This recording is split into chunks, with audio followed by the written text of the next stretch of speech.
Naam, karibu mtazamaji wa TBR24 Media popote pale ulipo, karibu tena kwa siku ya leo katika kipindi chetu maalum cha mahojiano, ambapo leo tumejipanga kwa ajili ya kuzungumza moja ya hoja ambayo ilijitokeza ama kauli ambayo alitoa waziri wa mambo ya ndani kwa maana ya Mheshimiwa Patrobas Katambi kuhusiana na kusitishwa kwa mikutano ya hadhara kwa vyama vya siasa. Ni moja ya kauli ama hoja ambayo imezua mijadala mingi kwa wadau wa siasa hapa nchini na hata nje, lakini pia sisi tumekuja na kufika hapa kwa lengo la kuzungumza kuhusiana na baadhi ya vyama vya siasa, wao wanazungumziaje. Na hapa nipo na mgeni wangu ambaye tutakwenda kuzungumza kwa kila ambacho kimejitokeza. Ni mwenyekiti wa chama cha wananchi CUF mkoa wa Tabora,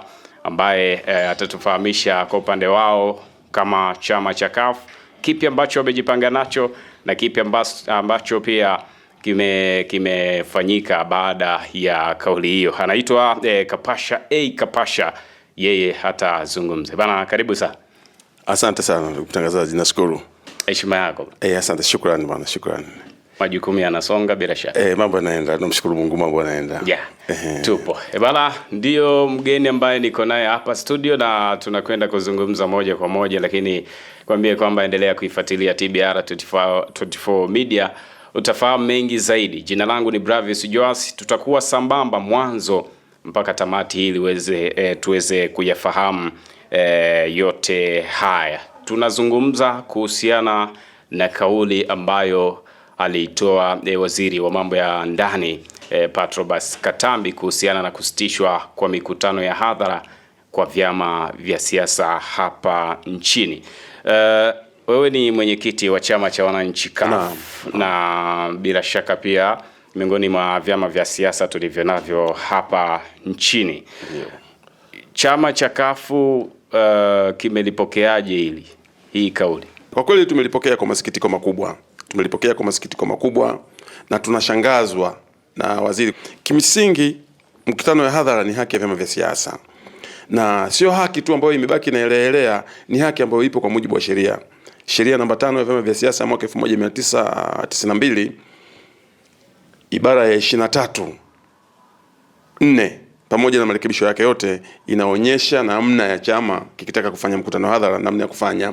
Imeelekeza kwamba chama kitaandika barua kwa afisa mfawidhi wa jeshi la polisi kwa ngazi ya wilaya.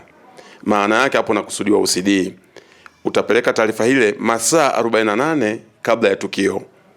Na baada ya hapo kama afisa mfawidhi wa eneo husika wa jeshi la polisi atakuwa analo tatizo, atatumia naye ibara ya 23 kifungu kidogo, atatumia ibara ya 23 kifungu cha 7.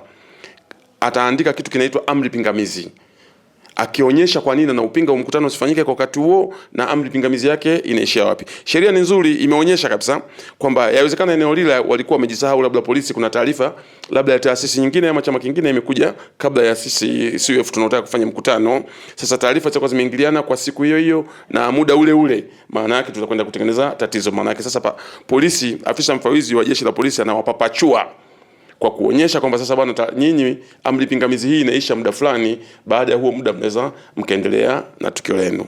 Sasa waziri yote haya hakuyatizama. Sisi tunaamini kama atakuwa amevunja sheria kwa bahati mbaya, kupitia matamko haya tunayotoa, ukosoaji huu tunauweka, tunavyobainisha vifungu vya sheria, tunaamini atatoka hadharani kuomba radhi umma wa Tanzania.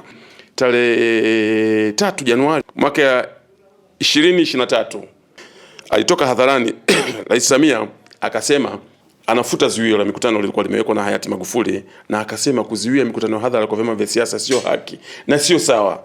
Kwa hiyo rais alifuta, rais ambaye ndo amemteua waziri wa mambo ya ndani, waziri anakuja anapinga. Inaelezwa kwamba moja ya sababu ya kusitishwa kwa mikutano hii ya hadhara ni kwamba ni kile kilichodaiwa kwamba sababu za kiusalama zaidi, waliona ni bora wasitishe alafu tangazo lingine litatolewa. Ili mlitazama au mmeenda moja kwa moja kwamba amekiuka sheria? Vyote hivyo sisi tumevitazama, lakini kama kuna shida kwenye hali ya usalama, waziri wa mambo ya ndani hawezi kuzungumzia hali tete ya usalama wa nchi. hali tete ya usalama wa nchi inazungumziwa na Amiri Jeshi Mkuu wa Majeshi ya Ulinzi na Usalama, ambaye ni Rais wa Jamhuri ya Muungano wa Tanzania, ambaye yeye ndio mkuu wa majeshi yote, na majeshi yote yanawajibika kwake, na majeshi yote yanatoa taarifa za kila siku, kila muda, kila wakati nchi na hali ya namna gani ya usalama, sio waziri wa mambo ya ndani. Kwa hiyo tulitarajia kama rais angekuwa ametoka akasema hali ya nchi kwa sasa ni hali tete, ni hali ambayo inatishia amani kuvurugika, ni hali ambayo inatarajia kulipeleka taifa kwenye majanga, hapo sasa hiyo ingekuwa ni hoja nyingine. Lakini turudi tena pale kwa waziri, pia hata alivyosema amemwagiza IGP afute vibali, bado anaendelea kukosa. Sheria haitambui vibali vya mikutano. Sheria inasema taarifa. Chama kinachokusudia kufanya shughuli za wazi, mikutano ya hadhara au maandamano, kitatoa taarifa alau masaa 48 kabla ya tukio, na sio vibali. Kwa hiyo hatujawahi kupata vibali kutoka polisi, na hata kama ipo barua polisi unaweza kupeleka taarifa ya mkutano akiandika kwamba bwana nimekupa kibali, maana yake saa hiyo na wewe unapaswa umjibu kwamba huna haki ya kutoa vibali, unapaswa kupokea taarifa, na sheria imekaa vizuri. Hata akikaa kimya tu kwamba ukishapeleka barua yako yeye akakaa kimya, sheria inamtambua kuwa amekubali tukio liendelee kama lilivyopangwa. Kwa hiyo pia waziri kusema bwana amesitisha mikutano hilo bila kuonyesha ukomo wa kusitisha ni lini. Basi kusitisha mikutano hadhara, unapaswa kusitisha mikusanyiko yote, ikiwemo ya watu kufanya ibada, ikiwemo ya watu kukaa pamoja makundi kwa makundi, ikiwemo magenge mbalimbali kwa mbalimbali. Maana yake angezuia mpaka watu kwenda kutazama mipira sasa, kwa sababu hali inatishia amani ya nchi. Labda usalama ameangalia zaidi kwenye masuala ya kisiasa. Sasa kama kuna hoja tu inahusu kwamba usalama unatazama kwenye mambo ya kisiasa, maana yake sasa unapaswa kuwaambia polisi wakaimarisha ulinzi kwenye maeneo ambayo unaona kutakuwa na shida hizo za kiusalama. Maana yake sio unaenda kuziwia tukio zima. Maana yake leo ukiziwia mikutano ya hadhara, maana yake umekiziwia chama kisijitangaze kwa wananchi, umekiziwia chama kisikue, kisipate wanachama. Sisi vyama vya siasa tunapata wanachama kwa kutoka hadharani kwenda kuwaeleza kwa nini tumeanzisha chama chetu kina malengo gani, misingi mikuu ya chama chetu ni ipi, itikadi yetu ni ipi. Wananchi wakivutiwa na vile, ndipo sasa wanapotutafuta, ndipo wanapokuja mbele yetu wakihitaji kujiunga na chama chetu. Sasa ukisitisha, maana yake umeziwia chama kisikue. Sasa kama kuna viashiria naona kwenye vyama vinaweza vikavunjisha amani, wanaohusika na masuala ya usalama, wanaohusika na masuala ya intelijensia, wanaohusika na masuala ya kukamata, angewaeleza watimize wajibu wake na sheria ifuate mkondo wake. Wewe ni mwenyekiti wa chama cha wananchi CUF, na bila shaka wananchi wanatarajia mazuri kutoka kwako. Kwa niaba yao, unadhani hii kauli inaweza kuathiri vipi shughuli za kisiasa pamoja na demokrasia nchini? Na ni kweli shughuli hii inaathiri sana mambo ya kisiasa. Kwa mfano leo sisi CUF tukisema tunapeleka taarifa ya polisi, ama tukisema tunawatangazia watu kupitia kwenye mitandao ya kijamii kwamba tarehe fulani, kwa sababu sheria inataka tutoe taarifa masaa 48 kabla ya polisi, lakini maandalizi yanaweza kuwa ya masaa 100. Kwa hiyo tunaweza tukaamua tukaanza kutangaza kupitia vyombo vya habari, wananchi tutaanza kujibu hoja ambayo sio lazima, kwamba mbona polisi wamesema wameziwia, mbona waziri amesema hivi. Kwa hiyo unaleta msigano ambao hauna sababu. Unapoleta msigano kwenye jamii ambao hauna sababu, mwisho wa siku msigano unaenda kuzaa mlipuko. Huo mlipuko ndio unaenda kuivuruga hiyo amani yenyewe. Kwa hiyo wakati mwingine sisi tunashauri viongozi wa serikali wawe makini kwenye kauli zao, lakini wafanye kazi, watimize wajibu wao kwa kutekeleza majukumu yao, lakini kwa kuzingatia katiba ya Jamhuri ya Muungano wa Tanzania, sheria hiyo ya vyama vya siasa pamoja na miongozo mbalimbali. Tukifanya hivyo, maana yake tutakuwa tunalinusuru pia taifa, na hasa kipindi hichi kigumu. Taifa letu kwa kipindi hichi tunauguza majeraha yaliyozaliwa na Oktoba 29 kwa yale yaliyojitokeza. Kwa hiyo tuko kwenye kipindi ambacho tunauguza majeraha. Tunahitaji sana kutumia busara, tunahitaji sana kutumia hekima, tunahitaji sana kuzungumza mambo yatakayotuweka pamoja na sio yale ambayo yanaweza yakatugawa.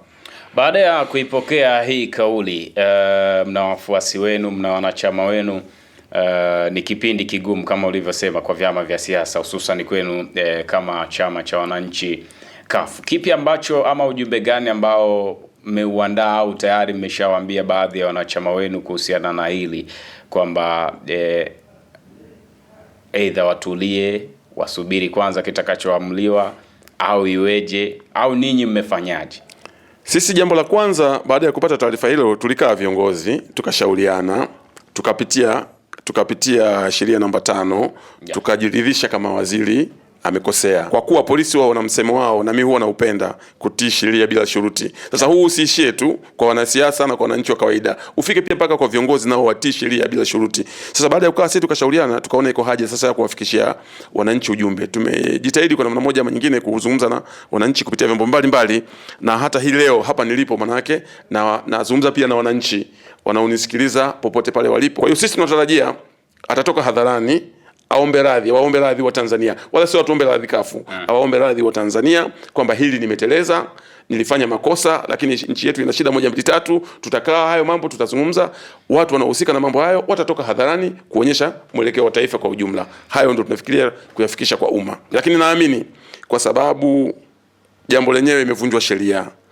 na aliyovunja sheria kama ilikuwa niko bahati mbaya, sasa naye kajua pia kama amevunja sheria, naamini haliwezi likafika mbali. Mnatamani serikali ifanye nini kuweka usawa wa kiusalama pamoja na kisiasa, ili kila mtu asiwe na shaka wala shida yoyote? Kama ni usalama, wabaki kuwa salama, lakini watu wa siasa pia nao wafanye shughuli zao. Kwa kweli moja ya jambo, na ni jukumu lao serikali kuhakikisha wananchi wote wanakuwa salama. Ni jukumu la serikali kuhakikisha inawalinda wananchi na mali zao kuwa salama. Lakini sisi kama wanasiasa tunahitaji sana kwenye serikali iweke uwanja wa siasa kuwa tambalale. Yani uwanja wa siasa uwe tambalale kwa vyama vyote, kusiwe na upendeleo wa namna yote. Vyombo vya dola kama jeshi la polisi na taasisi nyingine za kiusalama visiingilie mambo ya kisiasa, kwa sababu wao sheria zimewakataza kabisa kuwa wanasiasa. Kwa hiyo watu waache wanasiasa, tushindane kwa hoja. Na kushindana kwa hoja mimi sikuoni kama ni jambo baya, kwa sababu watu mnajenga hoja, na mnajenga hoja zidi ya umma unaokusikilizeni, zidi ya umma unaokutizameni, zidi ya umma unaokufahamuni. Kwa hiyo kushindana kwa hoja ni jambo la msingi. Kwa hiyo sisi tunahimiza serikali muda wote iache uwanja tambalale wa demokrasia, ili demokrasia ifuate mkondo wake. Kuna njia nyingine ambayo nadhani inaweza ikatumiwa na serikali kulinda usalama, lakini pia shughuli za kisiasa zikaendelea. Ziko njia nyingi zaidi ya moja. Moja ni serikali yenyewe kuhakikisha inatenda haki. Serikali ikiwa inatenda haki, wananchi wataiunga mkono kwa 100% kwenye kila hatua ya utendaji wa haki wa serikali. Nitoe mfano. Zamani mimi miaka ya 80, wakati mimi nikiwa mdogo hivi, watu walikuwa na imani sana na serikali yao. Ilikuwa zamani unaweza kumkimbiza mwizi kaiba, anakimbizwa mwizi huyo, wanapiga mayowe watu. Mwizi akikimbilia kwenye ofisi ya chama au ofisi yote ya serikali, nje wala haingii ndani, akifika tu pale kwenye bendera wanaziwia na wananchi wenyewe kumpiga. Bwana kajisalimisha. Kwa nini walikuwa wanaziwiana? Walikuwa wanaamini hapa alipo ni sehemu salama, serikali itakuja kumchukulia hapa na sheria itafuata mkondo wake. Kwa wananchi waliyafanya hayo kwa sababu walikuwa na imani na serikali yao. Sasa imekwenda hiyo hali, kadiri imani ilivyokwenda pungua kwenye serikali, watu wanamkamata mwizi saa 2 asubuhi, saa 6 mchana anapita eneo lile mwizi tena anatembea kwa mguu. Sasa mnabaki mnajiuliza imekuwaje bwana, mwizi tumemkamata wenyewe. Sasa wananchi walipopoteza imani na serikali yao, walipopoteza imani na jeshi la polisi, wananchi wakawa wanaamua kujichukulia sheria mkononi. Leo ukisikia mayowe ya mwizi, ikikichukua dakika 15 hujafika kwenye eneo la tukio, mwandishi, yani unaweza kukuta pale taarifa iliyoko pale sasa mwizi kama marehemu. Yani wananchi wamejichukulia sheria mkononi. Kwa hiyo serikali pia inapaswa itende haki. Ikitenda haki kwa wananchi wake, ikatimiza wajibu wake, wananchi wataiunga mkono serikali kwenye kila hatua ya utendaji haki, jambo ambalo litasababisha tuwe na amani ya kudumu, tuwe na amani isiyokuwa na mashaka, tuwe na amani ambayo tunaifurahia Watanzania wote. Kila mtu ana reaction yake, namna ambavyo analipokea jambo. Inawezekana vyama vya siasa vilivyozuiliwa shughuli kama hizi ni vingi, lakini kila mtu amelipokea kwa namna yake. Ninyi kama kafu mmelipokea na mmefanya nini ambacho kinaweza kikawaepusha na labda tuseme hasira za haraka? Yani tunasema labda kwa mfano kama ulivyotolea hapo kwenye ishu ya mwizi, kuna wengine akimkamata mwizi anataka amalize hapo, lakini kuna wengine taka asubiri vyombo vya sheria apewe haki na nini. Kafu imejitofautisha vipi na kuepuka hayo maswala? Sisi kafu kama nilivyosema mwanzo, tumejikita sana kwenye kuheshimu sheria na kwenye kufuata sheria. Na nikasema hata falsafa ya polisi huwa wanasema kutii sheria bila shuruti. Na mimi kanasisitiza pia hata polisi wenyewe hilo lisishie tu kwa wananchi wa kawaida.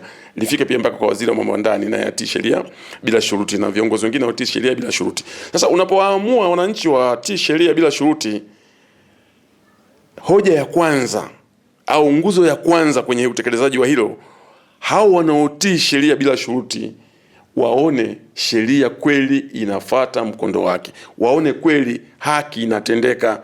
Lakini ukiwalazimisha watu watii sheria bila shuruti, wakati wewe sasa baada ya watu wao kwa wamekukabidhi mtu wao wamemkamata na wamekuletea wewe, lakini pia wewe hukuzingatia sheria kwa namna moja ama nyingine, maana yake wewe umepuuza msimamo wa wananchi, umepuuza hasira za wananchi, umepuuza maamuzi ya wananchi. Ndicho kinachotupelekea wananchi kwenye kuchukua sheria mkononi, jambo ambalo ni hatari. Jambo la kuchukua sheria mkononi ni hatari kwa sababu linakwenda kuathiri wanaohusika pia na hata wasiohusika. Mimi niseme hata mwizi, yani nitolee mfano mwizi kaiba TV. Kwa kweli huwezi kulinganisha uhai wa mtu na TV, kwamba iwe mwizi kwa sababu kaiba TV kwamba hukumu yake iwe ni kuuawa. Wanaomuua ni kwa sababu hawaamini kwamba tukimpeleka kwenye vyombo vya sheria haki itatendeka. Lakini wakiaminishwa hawa na haki kawa inatendeka, watamkamata, watampeleka kwenye vyombo vya sheria na haki itatendeka, na hayo mauaji holela ya watu kuchukua sheria mkononi yatakuwa yamefutika. Kuna namna ambavyo unaweza ukahisi labda kuna mkanganyiko ama kuna kutokuelewana kati ya serikali pamoja na vyama vya siasa. Unadhani nini ambacho kinaweza kufanyika ili kuepukana na hili na kurudi kwenye usawa? Kwanza, kutoelewana kati ya serikali na vyama vya siasa ni jambo la kawaida. Ni hitilafu za kimaumbile wanasema. Ndivyo alivyotumba Mungu. Tunatofautiana kufikiri, tunatofautiana kuona, tunatofautiana mitazamo mbalimbali. Na sio tu serikali na vyama vya siasa ndio wanatofautiana, hata kwenye vyama ndani. Kwamba CUF leo tukiwa na kikao chochote tunaweza kwenye hoja moja tukaitilafiana. Lakini mwisho wa siku tukitilafiana tunakwenda kupiga kula ndio tutaenda kutufanyia maamuzi. Kwa hiyo wengi ndio wanakuwa hoja yao imekubalika. Na wachache ambao hoja yao ikukubalika wanaungana sasa na wengi kwa sababu hitilafu imefanywa maamuzi kwa kula. Kwa hiyo viongozi wetu wasichukulie hitilafu ya vyama vya siasa na serikali kama ni uadui. Tutizame tunahitilafiana kwenye jambo gani? Mfano, kafu tunaamini muungano kwenye serikali 3. Hatuamini muungano wa serikali 2. Yaani nchi zenyewe ni 2 zinaungana afu zinakuwa na serikali 2, hatuamini hilo. Tunaamini kwenye serikali 3. Sisi wanaamini muungano katika serikali 2. Hii ni hitilafu. Lakini ni hitilafu sasa sisi wenyewe kukaa ama kuita wataalamu na kila mmoja kutoa tafsiri ya kila anachokiamini yeye. Na mwisho wa siku tuangalie watu wangapi wanakubaliana na falsafa ya kafu na watu wangapi wanakubaliana na falsafa ya CCM. Kwa hiyo kutofautiana kwenye serikali na vyama vya siasa ni jambo la kawaida, lakini linapaswa kubebwa na msingi wa uvumilivu na ustahimilivu, kwamba tuvumiliane pale ambapo tunakuwa tumetofautiana. Na hii ndio misingi tunafundishwa hata na viongozi wetu wa dini. Ikimani mimi ni Muislamu, lakini naishi na Kristo. Na wapo rafiki zangu wengine wachungaji kabisa. Lakini rafiki zangu kweli wachungaji. Sasa unaweza kujiuliza kwamba lakini tukija kwa swala la kiimani tunakuwa na hitilafu kubwa. Lakini pamoja na hitilafu hiyo kubwa bado haijafanikiwa kutugawa. Kwa hiyo bado nabaki mimi kama Muislamu, anabaki yeye yule mchungaji kama Mkristo, lakini rafiki yangu. Tukikaa akiwa na shughuli ananiarifu nyumbani kwake naenda, nikiwa na shughuli nyumbani kwangu na walifu nakuja, tunaishi kila mtu na imani yake, lakini katika misingi ya kuvumiliana. Na serikali pia wanapaswa kutuvumilia si vyama vya siasa kwenye hizo hitilafu ambazo tunahitilafiana. Sisi tafsiriwe kwa hitilafu zifanywe kuwa ugomvi. Na ninyi pia mnabidi kuwavumilia. Sisi tunawavumilia sana. Tunawavumilia sana kwa sababu sisi hatuna mamlaka ambazo tunaweza tukaziagiza ziwashughulikie. Hatuna. Wao kwa sababu wanazo mamlaka, wakiziagiza zinatumika vibaya, zinatushughulikia. Ndio maana tunasisitiza kwamba wao wanapaswa kuwa wavumilivu zaidi kuliko sie. Sasa ni simple tu. Waone Viva Promotion kwa mahitaji ya printing aina zote kama vile mabango size zote na aina zote, 3D, 2D na banners, vibao vya maofisini au sehemu za biashara kama hoteli, lodge na kadhalika. Viva Promotion wana print t-shirts na jezi, wanafanya branding ya ofisi kuipa muonekano wa nje wa kuvutia. Wanapatikana Tabora mjini, mtaa wa shule, jirani na chuo cha utumishi wa umma Uhazili. Simu namba 0762484266. Instagram @viva_promotion.